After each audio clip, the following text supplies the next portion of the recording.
everybody, I'm back again on another beautiful Friday in my shop, and look who I found. Look who showed up today. Anyway, this is a Team Talk brought to you by Mike, because Mike showed up today.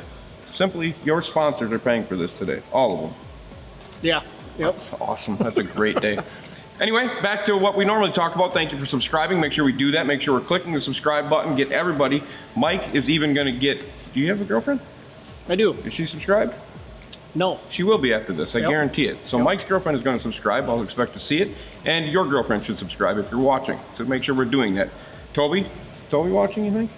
Toby does need to subscribe. He has not subscribed? I would assume he has, but I wouldn't put it past him. He should subscribe for sure. Make sure Toby down at Jetta Marine is subscribing. Anyway, the Patriot shirt, you guys rocked it. It is actually done. Gone. It's coming off the website. You will no longer be able to get it. But the new series coming. What is this called, Jordan?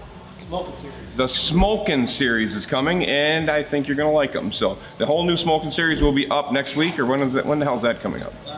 Next week. Next week, that's perfect. Let's do that. Next week, the Smokin' series. But now we have a Team Talk with Mike today. A lot of you guys have talked about it after this first episode. This is kind of a follow-up episode. We're not going to call it number 2, just a follow-up episode with Mike. And since then, things have happened to Mike. Things have changed. Things have gone up and down. You won a tournament, didn't you? Like here? Won a regional here, won a BFL on the Ohio River. Okay. But the regional's big. Huge. Huge. I worked all summer for it. Okay, there you go. So this is my biggest thing about this. People commented on the last time that they couldn't believe that I got you here. How does this happen? I think a relationship for a long time. I think only because I respect you and I know you're only going to ask questions that I will deal with, and if you ask one I don't like, I ain't going to answer it. And I'm going to be okay with it. Yeah, right. It, move on to the next one. Right, that's perfect. That's what we want, right? So here we go. That's why we get him here. We had a bunch of questions that came in after you left. Mike's, we're going to start with this one. Mike's Ultimate Bass Boat. What is it? Ultimate Bass Boat? What's the boat that if you could pick any boat, doesn't matter, new, old, whatever, you wanted to sit in a boat with a motor, give me electronics, give me trolling motor. And you don't have all day to answer. Humminbird, Minn Kota, but as far as the hull, there's pros and cons to so many of them, I don't really know where to go with it. I'd said Gambler before, and I still would like to drive a Gambler, but they don't float as shallow as some boats. There's pros and cons to almost every boat out there right now, so there's no real answer to that. It's all personal preference. And it has to do, I've told people before, it also has to do with where you fish locally, correct? Kind of, sort of? Kind of, sort of. Here is different than anywhere else. You fished more than I have anywhere across the country. And here is shallow, deep, I mean really shallow, you know what I mean? That type of stuff. Absolutely. And you talked about it numerous times back when you were in the Ranger. Yep. That was the sole reason, one of them, Yep. because it fished so shallow, right? Yeah, but I mean, then you're talking Mercury, Suzuki probably have the best low water pickups as far as not overheating and weeds. We have weeds? We have weeds. We got mud. We got things, sand to suck in. So there's a lot more to it than just the boat. It goes way in depth, I guess. And fishability wise, like deck wise, because basically people wanted to know if they're going to get going and they're starting out in BFLs or wherever they're starting at their local level and they can't afford a brand new boat, what's the best way to go? What is the best way in Mike's eyes? Because I know you started back in a small, tiny little skeeter. 18.5-foot skeeter with Correct. a 150, then a 175. Correct. But fishability as far as, well, first of all, reliability. If your money is an issue. Wait, they're not free? They're not free. But reliability is pretty much everything if money's an issue, because if you breakdowns are expensive. I mean, look around, all this is really expensive, and reliability is what you have to buy yourself into, and fishability comes second, I would say, if money's a problem. Right. So I'm just going to tell you something, enlighten you. In 2 days, I've taken 5 phone calls from people that ended the year last year, bought a boat, didn't know what they bought, it's older than shit, and they want to fix it. And they don't understand how much it's going to cost. Yeah, they should have made the phone calls and then bought the boat, I would say. 100%. And that's the biggest thing. If you know people like Mike that have done it, and I don't know, you just call them and just get some insight on what should I do.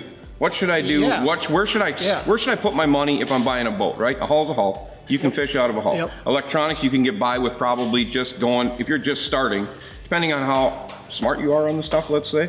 Because there's a lot of people that have big screens that don't know what they do. On the Mississippi River, you can get by with almost nothing. Correct. 100%. I agree with that. I agree with that. Because back when I started, I didn't have anything. A, I couldn't afford it. And B, I just put fucking tip down. Okay, I know how deep it is. I know what bottom it is. Drag a jig, figure out what the hell bottom it is. All right, so there's some more insight for you. And electronics and like trolling motor. Trolling motor's huge though, right? If you're gonna spend some money. Trolling motor's where to spend it. Correct. For sure, especially here. Right. And I think anywhere if you're tournament fishing, because that son of a bitch breaks and then you're SOL, especially if you don't have a new 4-stroke. That'll start run idle and be pier. You don't have power poles or an anchoring system of some sort. Right. I think the trolling motor's like one of the most key investments. It is the most key investment, right? 100%. And that's not even just a tournament boat, but maybe a pre-fishing boat too, correct? I mean, your pre-fishing rig is not as crucial as your big boat, but your pre-fishing rig has to be set up so it'll work. No, if you're lifting your underpowered trolling motor up 300 times a day instead of 5 times a day because you got enough power to cut the weeds, it changes your whole day. Exactly. And your whole mentality, and just fish better, I guess. Everything just works out to better, right? All right, so we don't know a hull that you would use because you just, it doesn't really matter. We've come to that conclusion. If we were just, the hull's a hull, you're gonna use it, and that reflects back to basically, let's talk about today's world with Mike, and you are sitting in a what kind of boat? Nitro. Okay, you went from a Ranger to a Nitro, solely for the reasons of, explain it to America, please. Of contingency money, which they just changed from 7,000 to a win to 8,000. So now it's, with a new Nitro Triton Ranger, it's 8,000 plus 1,000 for Mercury, 50,000 in the Everstart Championship. Yeah, that's why I run a Nitro and a new one. There, I mean, there you go, that's why. And when it came to the budget, and I've said it 100 times, we've done it on Nitro videos, that is the most budgetable boat out there for new, I would say. Upfront cost, it is the cheapest. 100%, yes. 100%. And that's why, whether you like them or not, is it good for the business? Yeah, because I think Nitro is good for the business just because the affordability is there. It keeps people involved in high-end fishing, and they're giving you rewards for fishing, essentially, correct? Better rewards than anybody. Right, exactly. Is it the highest quality built boat? I beat the snot out of mine this year, and it's still pretty good yet. Rolled over. I haven't seen it yet. Thousands of trees on Wren Lake. I haven't seen it yet. You'll see it. Okay. The debate's out. Trust me. There's higher quality built boats, but that goes back to pricing. It does. Nobody's arguing that fact either. Correct. Exactly. Well, some people. You should see some of the comments. Yeah. Let them comment. Good. Yeah. Bring it on. Some of the people. Bring it on. Some of the people go nuts. Right. Some of the people go nuts. Yeah. But if you know everything about boats, just fire away. Yep. Keep rolling it. Yep. Show me the last one you built. That'd be great. All right. So that's cool. Next question. Everybody wants to know this. Why are you still here fishing? In lacrosse? Why are you here not out being a pro? Oh, I don't know. I guess I don't have the dream to do it. I love fishing here. I love sleeping in my bed, fishing. And every year we seem to have more and more major tournaments here, and I guess I don't see running away from that being smart, I guess. It's understandable. So solely it's that. It's just the fact of you like it as a hobby, per se? There's enough competition here to feed my fire, I guess. I agree. If you and that leads to another question that somebody had. What is the competition level here compared to around the country? Like if you say competition level, if you take 10 fishermen and you take them region to region to region to region, where does this region rank?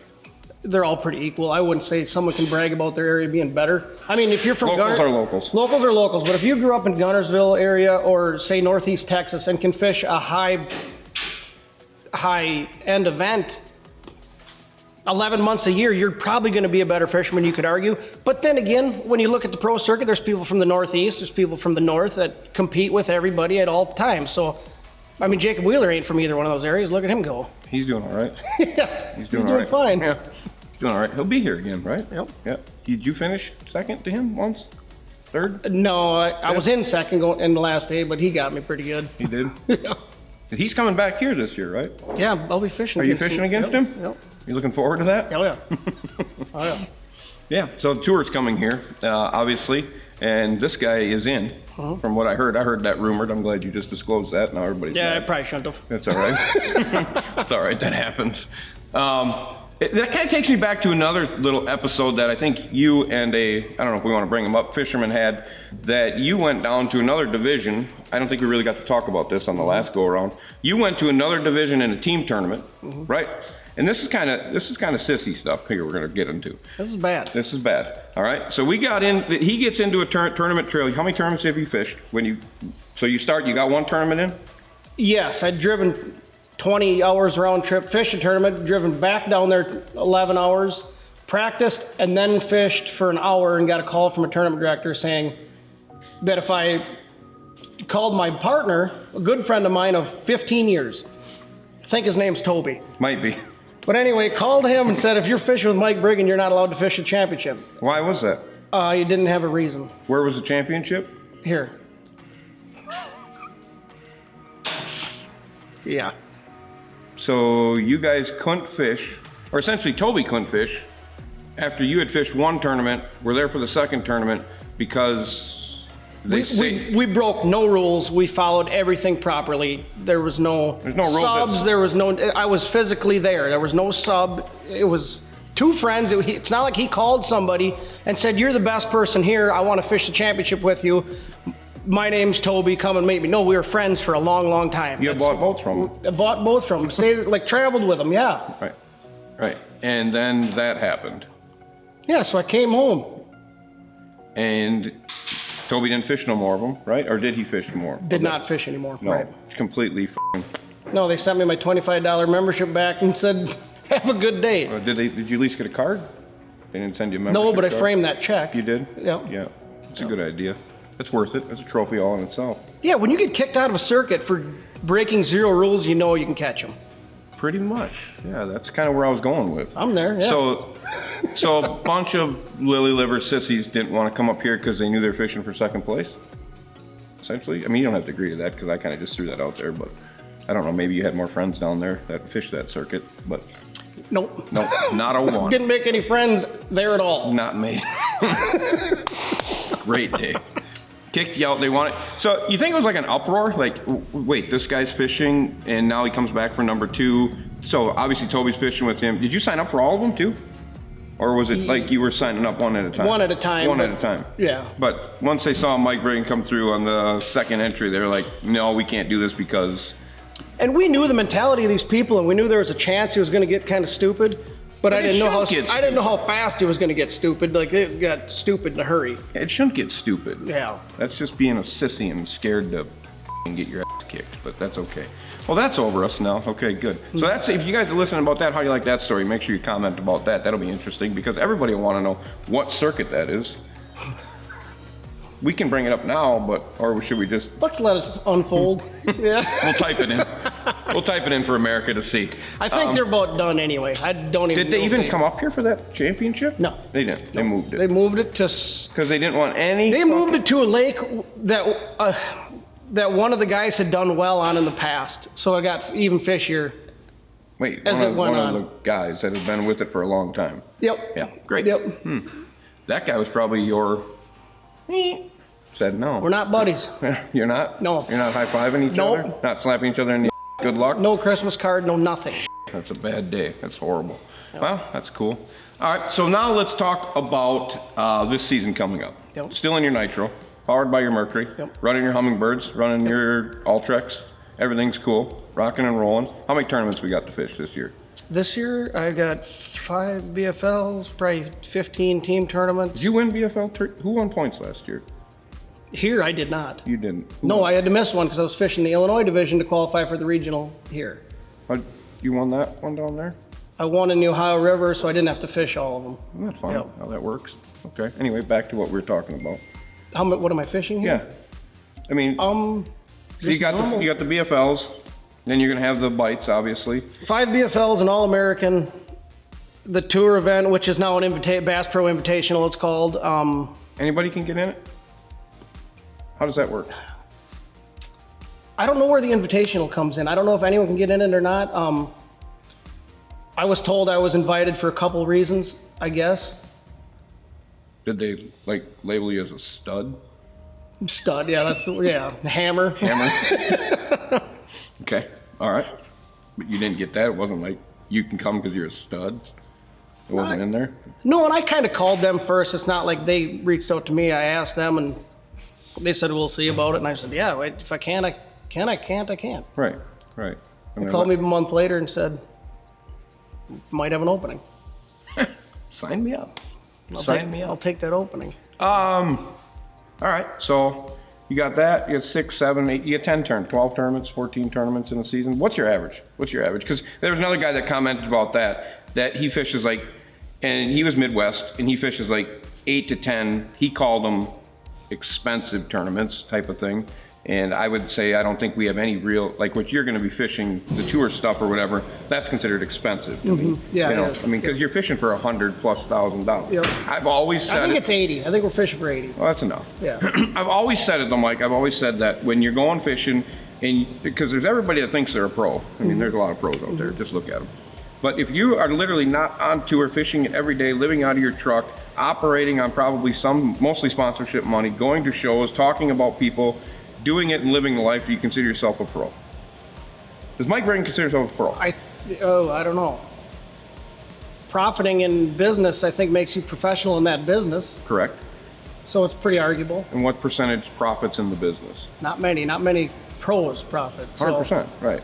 Without their sponsorships and talking and doing what they do and getting the money that they receive and the overhead startup money to pay for what they're doing, at the end of the day, how much do they really win is whatever. But you're doing it on your coin, essentially, right? Yeah. Right. So you're doing it all on your coin. But as far as the word pro, it means nothing. It does. If it makes you feel good to call yourself a pro, then go right ahead. Right. Yeah. Okay. There you go. You're a pro. I didn't say I was. I just did. You can, yeah. See? Eye of the beholder, I guess. Right. Sitting next to a pro today. It's f***ing awesome. It's a great day. It's a great day. But you have a job. You have a real job. I think we laid on that last time. You just don't fish. No, I have a full-time job. Yeah. Yes. It's funny. Full-time job and yet doing extremely well in the fishing world. But you love it. You literally love it. And it's like a fire for you. I think I remember back like, I don't know how many years ago when I was in that little shop. And I think I told you, I think I bet on you to win. Not like literally went, but I told everybody that you were going to win that 2-day tournament. And you did. You flipped it and you went and won. I don't think you were in first after. I think you're like in 5th or 8th or something. And I said I still would lay my money on that guy because that guy's going to catch him because it's more than fishing to him. It's like a pride thing. Definitely pride plays. Yes. It has to. Yeah, and You're this not is going what to find that extra drive without it. people. This is what we're getting into. Like I coach basketball and that's what I preach to those kids. And I'm not saying that, but you were a wrestler. You had the same kind of fire. You played football, correct? Did you play football? No, I quit the bow hunt. Quit the bow hunt. I like him even more. But you took pride in bow hunting, obviously. Big time. 100%. Yep. And now it just folds back to fishing. It's just not something you can get. If you're going to get in a boat and go do it and enjoy it, that's one thing. But if you're going to take pride in it and want to be the best, you can be the best.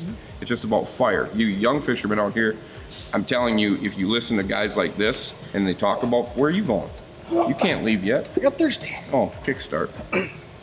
You need a sponsor, you can ask them. Fire away, Mountain Dew. Mountain Dew, Here I fire am. away. Don't be afraid. It'd be worth your money, let me tell you.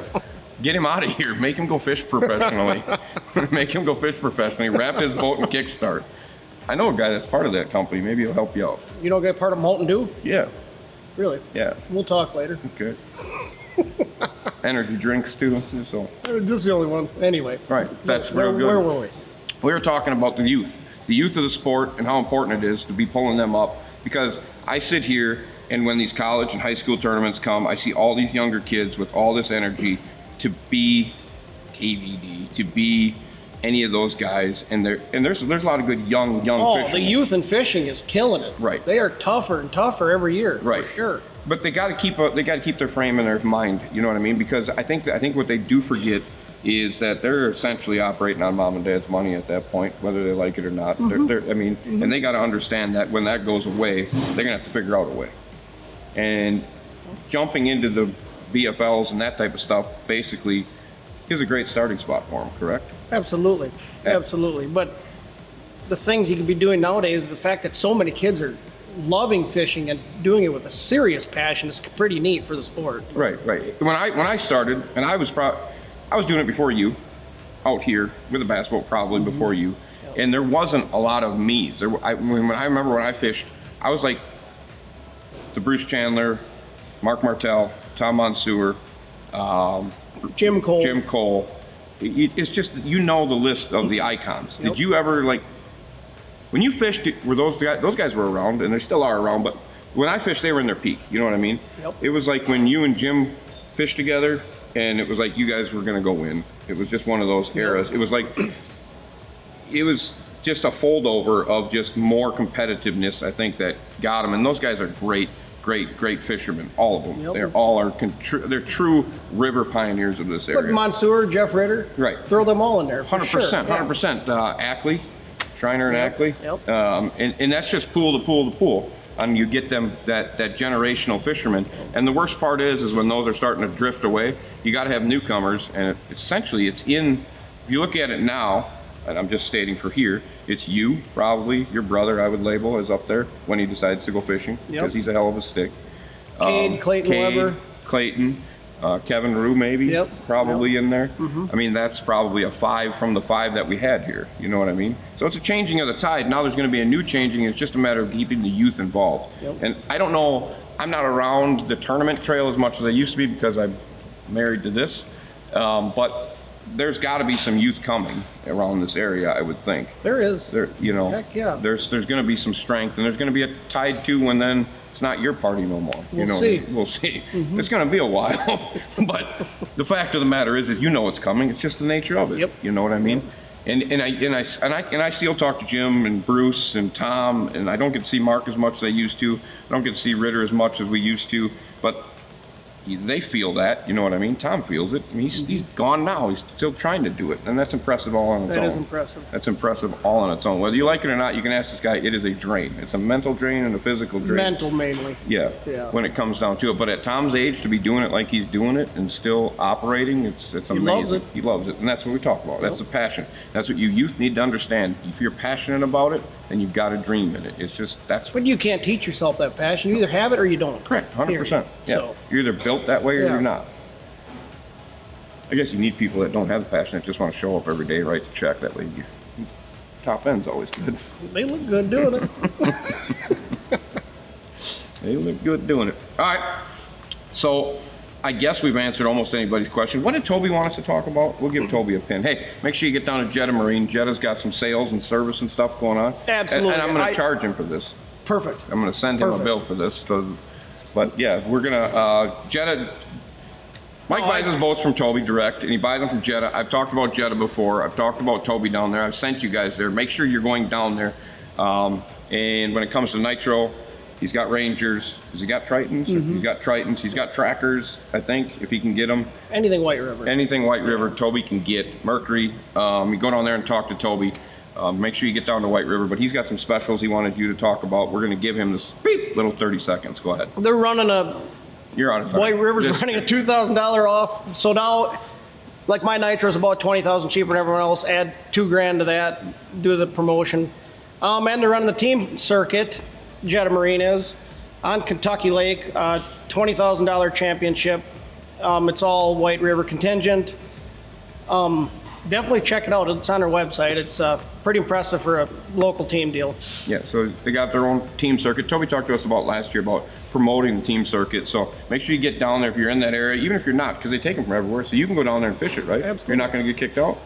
Nope, not out of that one. That's good. That's really good. That's really good. So anybody can go down there and fish that team circuit. Team circuit, how many tournaments is it? Do you know? 3 tournaments and a championship. 3, so 4 tournaments, and you can get down to Kentucky, fish Kentucky Lake. Make sure you're calling down to Jetta Marine. Get down there. Tell them Andy and Mike sent you. Or tell them Andy sent you. Tell them Mike sent you. We don't care, just so Toby sees some response. But if you're interested in looking at a new White River product, or he's probably got some used laying around. He does have some used laying around. I drive 12 hours to pick up my boats from him for a reason. I mean, look into it. Talk to him. Yeah, go call Toby. He would love his phone to ring constantly. Wouldn't that be awesome? He loves pissed off. He loves the general public. Yep. Always, he's always an ass slapper and a high fiver. Yep. And we're gonna get him here. Yep. When he comes to see you or whatever, we're gonna put another third stool. It might move over a little bit. End of April, he'll be rolling in. There you go. We're gonna have a video for you. We're gonna have a video for you with Toby and Jetta, and we'll just talk boats, and then you'll love every minute of that. That'll be a really good video. So that's it. That's all we got. You don't have anything else. The tournament series is ready to rock and roll. Mike's all paid for, ready to rock and roll, fish the year. You still fishing with Jim, partner? I think so. That's a great day.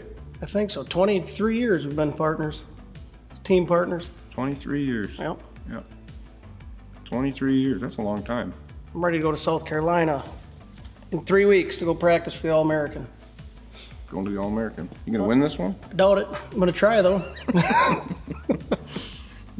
Doubt it. South Carolina. You're going out to what body of water? Hartwell. Hartwell. Yeah. Heath Murphy. Can you get help? You can't get help. I can get help. You can? Heath Murphy, you're listening?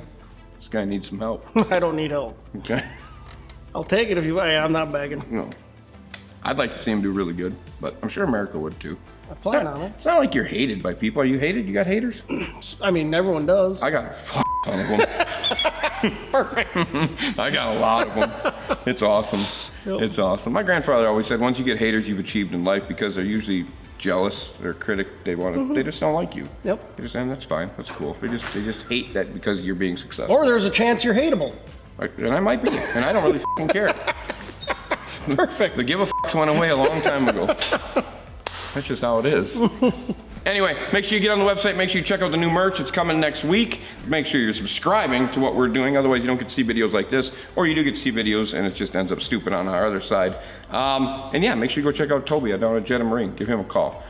As always, make sure you're commenting, subscribing, clicking the notification bell to witness the madness that, well, I would say about 60% of the boating industry now in this nucleus area are saying speed, money, no brakes. I'm out. You out? I'm out. Where are you going? Looking for a Yamaha 70-horse tiller. Let me know. There you go. Looking for a Yamaha 70 tiller. 4-stroke, new? I don't know what's. Within the last 3 years. Yeah. Within the last 3 years, for sure. Somebody's building a new boat. That's all I got to say. That's it. We're out. See ya.